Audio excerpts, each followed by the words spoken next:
In 2024, the future of identity, security, and digital transformation converges at Octane, hosted by Okta. On October 15th through 17th, join the brightest minds in tech and business in Las Vegas or online as they explore groundbreaking innovations and unveil the latest Okta solutions to keep your organization secure, connected, and ahead of the curve. Whether you're a developer, an IT or security leader, or visionary, Octane is your gateway to transforming tomorrow, today. Security Weekly listeners need only pay $100 for a full conference pass to Octane, and you can do so by using the discount code OKTNSC24 at securityweekly.com/Octane 2024. Stream the event live on okta.com/Octane. Digital threats evolve rapidly, making it difficult for security teams to keep pace. Tyne's security automation and orchestration is different from traditional SOAR. It allows teams to move faster and make better decisions in real time. With Tyne's, analysts and engineers have everything they need to automate the processes they're closest to, regardless of complexity. Built by security practitioners for security practitioners, Tyne's powers mission-critical security workflows at McKesson, Canva, and Mars. Start building for free at securityweekly.com/Tynes. Welcome back to the Cyber Risk TV live stream from the Expo floor at InfoSec World 2024. We're excited to be here celebrating the 30th anniversary of InfoSec World.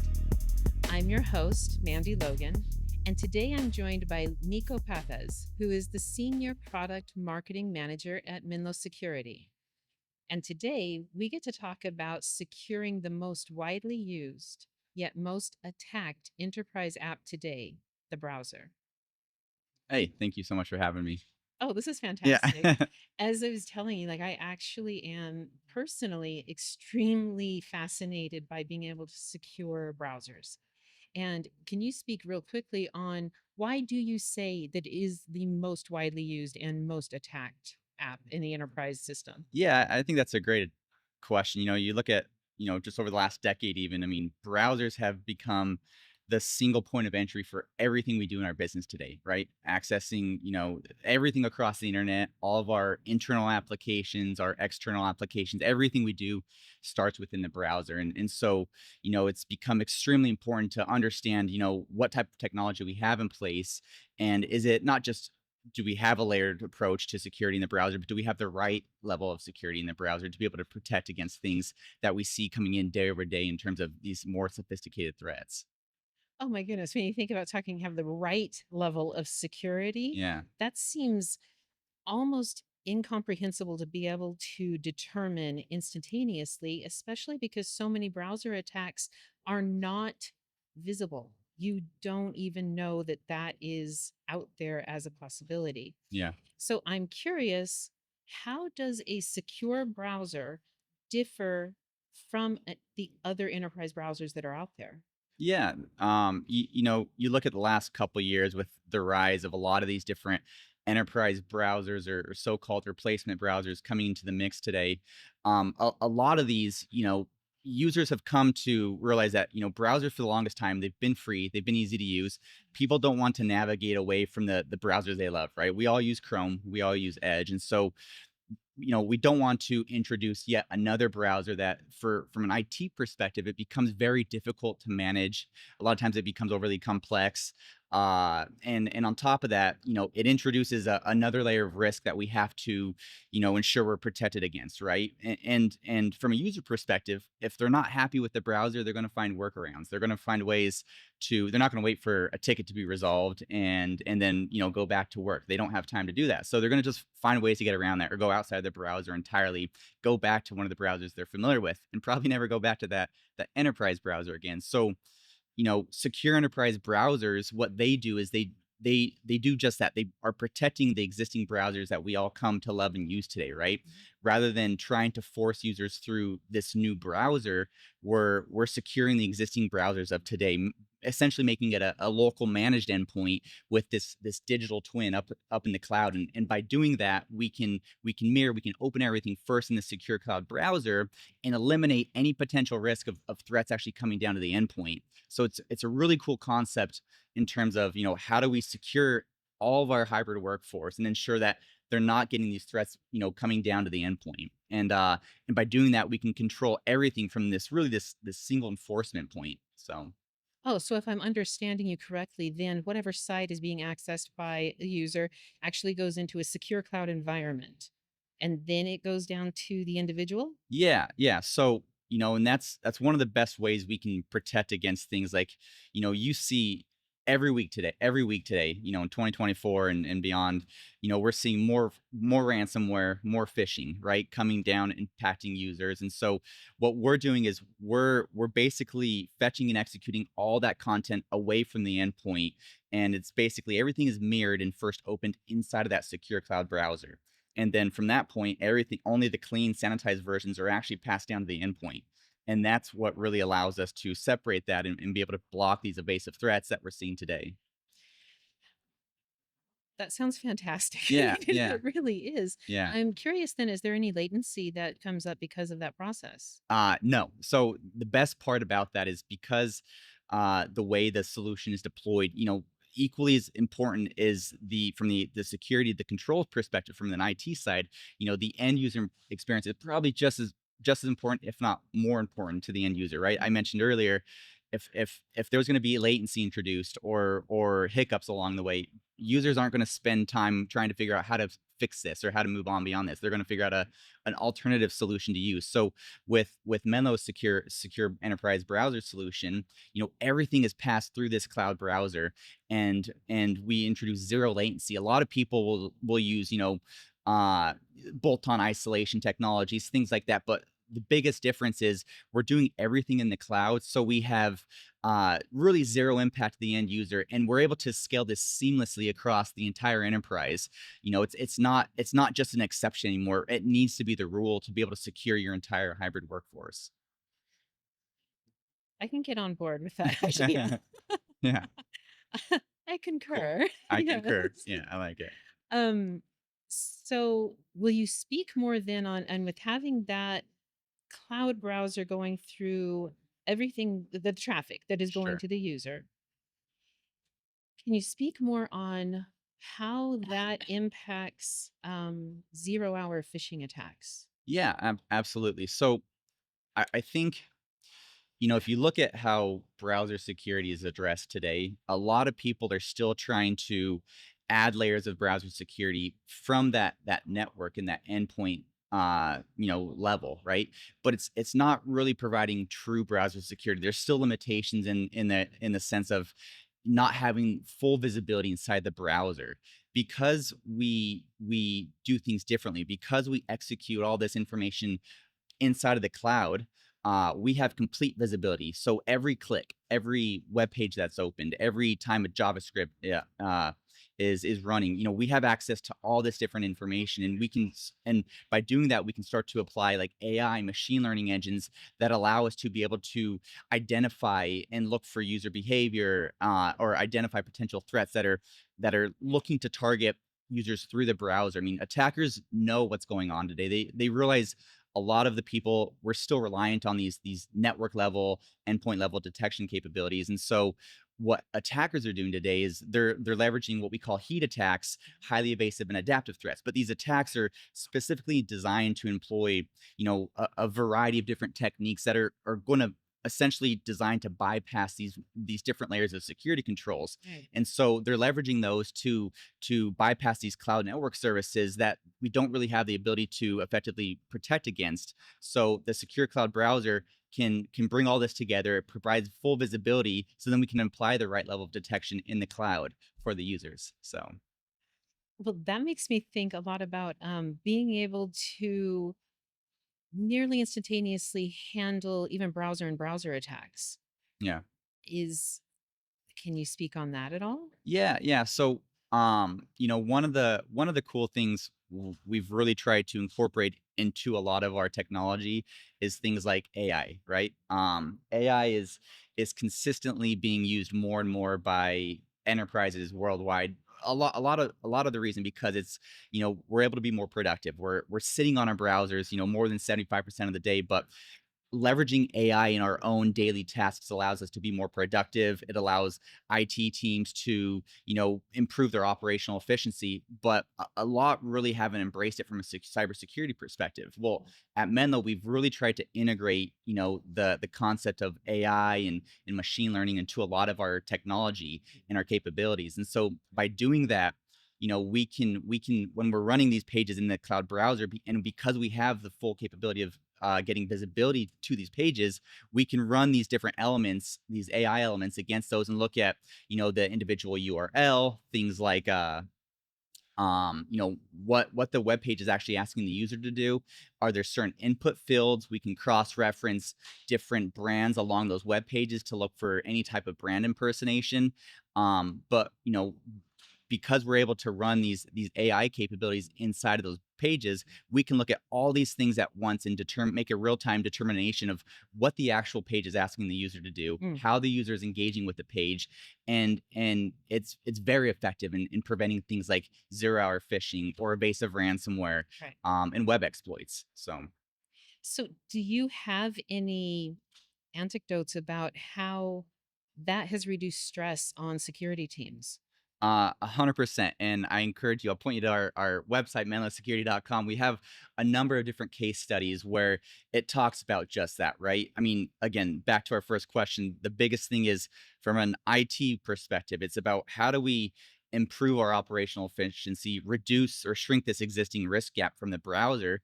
And then on the flip side, though, from our user perspective, they just want to know they can click without worry, right? They want to be able to not have to worry about if they clicked on the wrong link, if they accidentally served up their credentials, if they accidentally downloaded something malicious. So that's really where we're trying to address both sides of it. And we can do just that by securing the existing browsers with Menlo Secure Enterprise Browser.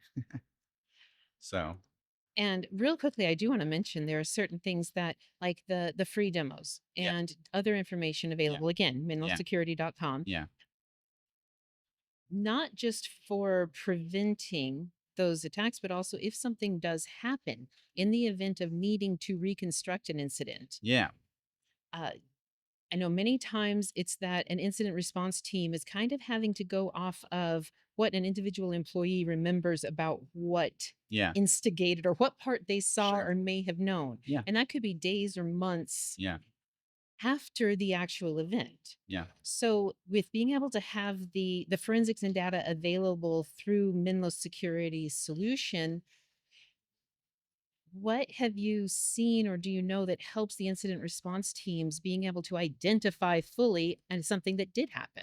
Yeah, we've got one of our latest products, browsing forensics, allows us to capture the user sessions within the browser to be able to kind of trace back what's actually happening, especially in the event of like something like credential phishing. Did the user actually input their credentials into one of these pages? We Right. we have the ability to capture these events and follow exactly what happened along that chain to identify and go back to look at, what was the actual recording, what happened there, and we can better prevent this in the future from happening. But that coupled with the ability to be able to provide real-time threat prevention, we don't want to be able to have to always just go back and figure out what happened, where it happened, and why. We want to be able to prevent that in the first place. And so that's really what Menlo security is about. Is It's not just providing a quicker solution to be able to detect and to respond. It's really about how do we prevent these threats altogether from ever making it down and impacting the user or the endpoint? Because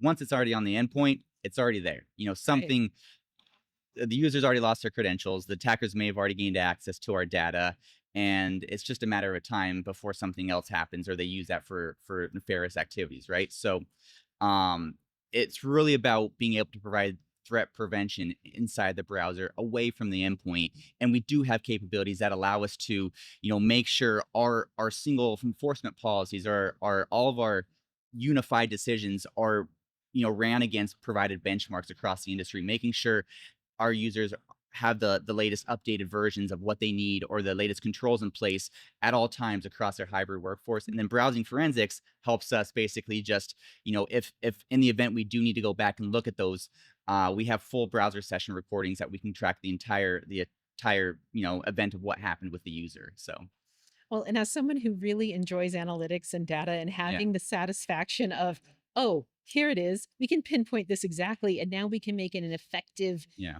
uh, change instantaneously, or we have it, like that feeling of security within the security team is such a robust way to move the entire security team forward Yeah. and to continue to help all of the enterprise have an ability to branch out into what they need to be doing, Yep. not focusing Yeah. on just the nitty gritty of trying to have somebody. It's kind of like going to a police sketch artist and being like, yeah, I need you to sketch out this person based Yeah. on 4 data points, whereas opposed you're giving the forensics Yeah. and have, I don't know, thousands, Yeah. millions of Yeah. data points if needed. Well, like you said, it's the best of both worlds. The IT teams are maniacally focused on providing the right level of threat prevention for their enterprise, while simultaneously trying to figure out how do we ensure this seamless experience, making security completely invisible to the end user. And that's where we've been focused on, and that's where we've been delivering security for the last 10 years. So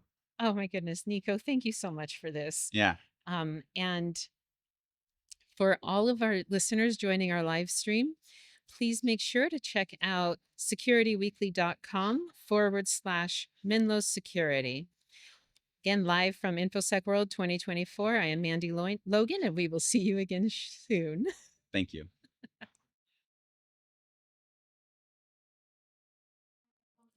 Welcome back to InfoSec World 2024. Cyber Risk TV is streaming live from the Expo floor in sunny Lake Buena Vista, Florida. We're excited to be here celebrating the 30th anniversary of InfoSec World. I'm your host, Mandy Logan, and today I'm joined by Brian Contos, who is the Chief Strategy Officer at Sevco Security. And today we're talking about vulnerability and exposure management. Brian, welcome. Thank you, Mandy. It's great to be here. I'm so glad. Have you had a wonderful conference so far? It's been a great conference. I didn't realize it was the 30-year anniversary until earlier this morning. I'm like, wow, that's amazing. I agree. It wasn't until registration when I got the little pin Yeah. that said 30 years, and I go, oh wow, that had not sunk in. Wait, you got a pin? I got a pen. I got Oh, very it must be fancy. it must be nice, Mandy. Must be nice. Be a VIP. But I didn't get a red pocket square. Okay, yes, of course. Winner. Exactly. So let's get into something super serious here Okay. now. All right. Vulnerability and exposure management. Will you please give me a quick rundown of maybe a summary of how and why you feel that Sevco's approach is exceedingly beneficial to all of our listeners today? Yeah. Mandy, when Sevco started, we were an asset intelligence company. Some people might call it CASM. And we really focused on discovering, correlating, deduplicating, analyzing asset intelligence. And it was great. And a lot of customers, that's still a really key use case. But very quickly they said, hey, you know what? Could you start adding CVE data into this and maybe correlating from different CVE sources and have a sort of aggregation of both asset intelligence, vulnerability, and exposure information in one prioritized sort of pane of glass. And that has taken off like wildfire. And I can't tell you, we did a keynote earlier this morning, and just the amount of people that came up and said, I've been looking for this for years. I had no idea this was even an option. So it's great to sort of find that itch that we were able to scratch with that solution. That is brilliant. And how did the keynote go? I thought the keynote went really well. I think we had roughly about 1,000 people there, which was fantastic. And just based on the number of people that came to our booth afterwards and kind of came up to ask questions, I think our message resonated.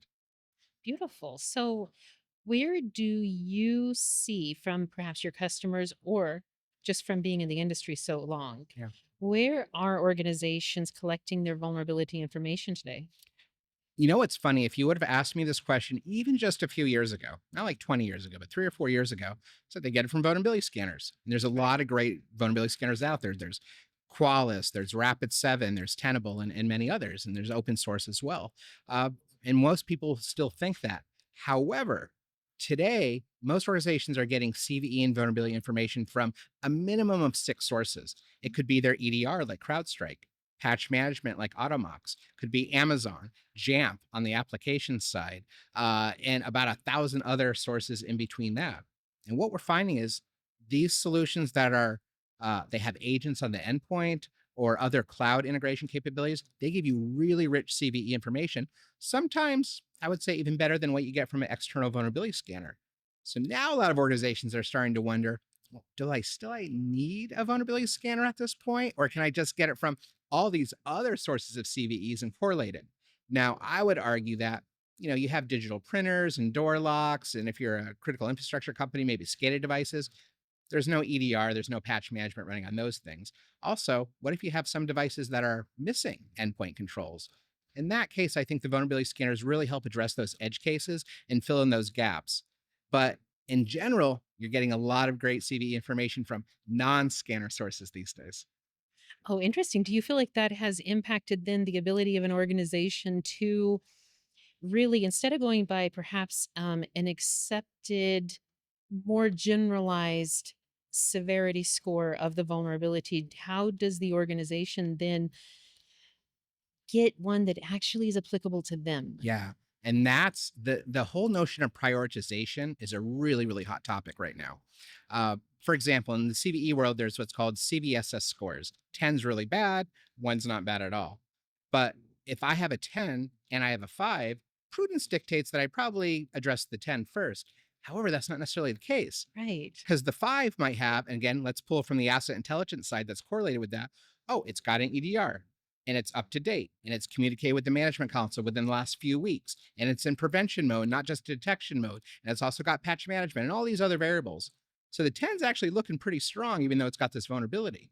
Where the one that has a CVS score of 5, maybe it's maybe it's missing an EDR, right? Maybe the patch management hasn't communicated in the last 6 months. And then we start adding business context to this as well. By the way, that 5 is part of a mission critical process, where the 10 is maybe a Right. lab machine, right? Right. So we can start pushing these things together in real time and say, this is my priority. This is a severity score of critical juxtaposed to a severity score of maybe medium. So, what is your definition of a small, medium, or large organization? Just real quick, like what would you? Yeah. So for us, we primarily focus on large enterprise and government institutions. Okay. So I would say the Fortune 500, Global 2000s are primary, but also mid-sized organizations, maybe that 5,000-esque type role. Okay. We actually do work with a lot of smaller organizations as well, but that's generally through our MSSP partners when Okay. they say, look, we don't have tens of thousands of assets and we don't have, a half a dozen sources of CVEs, but we still have a few hundred or maybe 1,000 and we'd like to control, like to manage those. Then we work through our MSSP partners on those smaller customers. Oh, brilliant. And I do love the role that MSSPs play. Like I really adore the rise of strong MSSP. Yeah. Um, and then if you were looking at it being a mid-size, and obviously we're going for more large size and governmental Yeah. institutions, do you categorize that by the number of humans in the organization or the number of assets? Yeah. So generally speaking, when we're looking at what's a large organization, those two go hand in hand, the number of assets and the number of people, generally Okay. speaking. We do have some customers with hundreds and hundreds of thousands of assets. And we have some that are still considered, very large companies that might only have 20, 30, 40,000 assets. So Right. it's not always a direct correlation, but it's roughly in that ballpark. Beautiful. With Sevco and the solutions and integration abilities brought, how does remediation play Hmm. into what information is provided? I'm glad you asked because remediation might be one of my favorite capabilities within Sevco. We actually call it automated remediation validation. So what does that mean? Automated remediation validation. So back in the day, you'd scan for a bunch of vulnerabilities, and here's a list of IP addresses, and here's the related vulnerabilities. And now we're adding all the asset intelligence to that as well. Do you have or do you not have your EDR? Is patch management up to date or is it not? So you have this other context. Well, there's always been kind of this gap of here's a bunch of issues, and then I give it over to IT or some other group to address them. And I come back 6 months to look at it again. It's still the same issues. They haven't been resolved. So I just changed the date on the report. So I Right. love that we have this automated remediation validation. So again, what does that mean? So within Sevco, when you discover an issue, that's automatically sent up to your SIM or your ticketing or your CMDB or SOAR capability to actually remediate that. And in real time, because of our API capabilities, we can see if this thing has been updated, if EDR has been applied, if that CVE has been removed, right? And you can track that in real time. And I can say, oh, I had 1,000 issues. I handed it over to the team to address them. And I can see in real time, now we're down to 100 issues, right? And that's pretty great. And say, okay, now I want to have metrics on top of this as well. Did it take us 24 hours to address those? Did it take us 2 weeks? Did it take us 3 months? What's good, what's bad, and how can we improve across talent, techniques, and technology, not just the pieces of software that we have analyzing this? Do you have a perhaps anecdotal, but also just a case information on from a company who has implemented Sevco successfully, especially around the remediation? Yeah. Do you have a quick story you can share with us? Yeah, I think one of the most interesting stories is relatively timely. We all know there was some issues with CrowdStrike a couple months ago. A great number of our customers are also CrowdStrike customers, and it's a great EDR. We're great partners with CrowdStrike. What they found with the automated remediation, just the pure asset tracking and the exposure and vulnerability management, they could very quickly ascertain, give me a list of all my assets. Now tell me all those assets that are mission critical. Now all those assets that are mission critical that might have an issue with CrowdStrike. Mhm. And now as those devices are being updated, also track how that's changing in real time. So you could get this within CrowdStrike itself and pull that information out. But now you're also saying, well, CrowdStrike plus Automox plus Lumio plus what Tenable is telling me, and all these other sources now deduplicated and correlated into one pane of glass.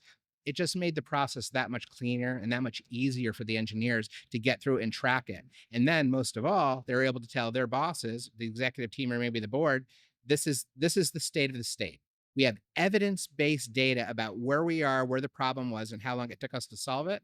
It's not assumption based anymore. We've got facts. And you weren't able to do that before Sevco. It was a lot of guesswork. It was a lot of praying and hoping and dreaming that this is right, right? These pivot tables and these spreadsheets, this is accurate, right?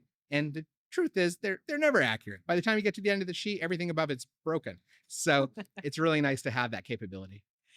Um, I am hearing you speak on that. It makes me think of really what are the metrics then that are available? What is more beyond just the remediation factor, but what else is available through the Sevco integration? Yeah. So for example, I might find out that when Mandy gets a set of issues to resolve, she takes care of him 48 hours. When Brian does, it takes 3 to 4 weeks. Why is that?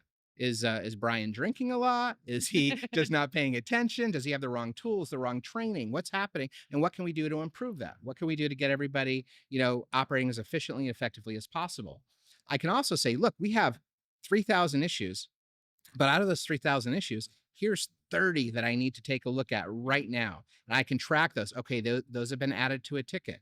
Okay, if they are added to a ticket, did it actually also go to source so somebody can remediate it? And kind of look at all those connective properties to ensure that it's not just the discovery of the issue, but actually full circle remediation and measurement on those issues. And that's what people want. They definitely want to know about the problem. They definitely want to resolve it, but they want to know if they're getting better than they were last month, last year in that resolution. And have you seen the ability to have that information translate into actual stress reduction in the security team or with the CISOs? Absolutely. And in fact, an interesting one, it definitely helps reduce the stress with the security team, gives the CISOs greater visibility and also that evidence. So when they're going to the board, right? If let me step back. If the CFO goes to the board and they're asked how much money's in the bank, and their response is, well, we don't really know exactly. Right. Security kind of had like a wash for that for a while. They could be a It's little true. bit assumption based, but now you can be very much evidence based. So now the CISOs love that, right? But also that communication now between IT and security, or even with the audit and compliance team, Mhm. is so much better because again, you've got all the evidence there. You can track it, and you're just like, look, guys, you resolved 90% of it, great, but why is this 10% still remaining? And it becomes a conversation, and there's less finger pointing, and it's more of it's kind of like the idea of bringing purple and blue teams together to make, or red and blue teams together to make To a make the purple team. purple, right? It's doing the same thing now with security and IT as it relates to asset vulnerability and exposure management. Beautiful. And I know we have to wrap up, but are there then direct reports from Sevco that are able to be used with the non-technical C-suite level individuals? Yeah, yeah. In fact, we had a customer of ours come by today after the keynote and say, you know what, your product is one of the greatest products that we've bought in the last decade. And let me tell you why we're saying this. It's because when I go into a board meeting, with non-technical, non-security individuals, I take a screenshot of the dashboard to actually show what's the state of the state. Right. And we love hearing that from our customers. They always have such awesome use cases and like, oh, you just took a screenshot of the dashboard. That's great. We've got all this great integrated APIs and this and that and that, but the screenshot, that's cool too. Right. So it's really interesting to see how they can level that up to the highest levels within the organization, but they can also still get into the technical bits and bytes with the engineers too when they need to. Oh, that's beautiful. That makes me happy to hear because I love anything that comes with the ability to act as a more effective liaison between the technical and non-technical. Yes, yes. And that's something that I think every security company should try to address today, because security, it's no longer a dark art in a vacuum. It has to be part of the larger risk of the business. Yeah. Fair. Well, Brian, thank you so much for your time and for sharing more on Sevco. Um, and to all of you tuning in, thank you. And to find all of the Cyber Risk TV coverage on this year's event, please visit securityweekly.com/Sevco ISW.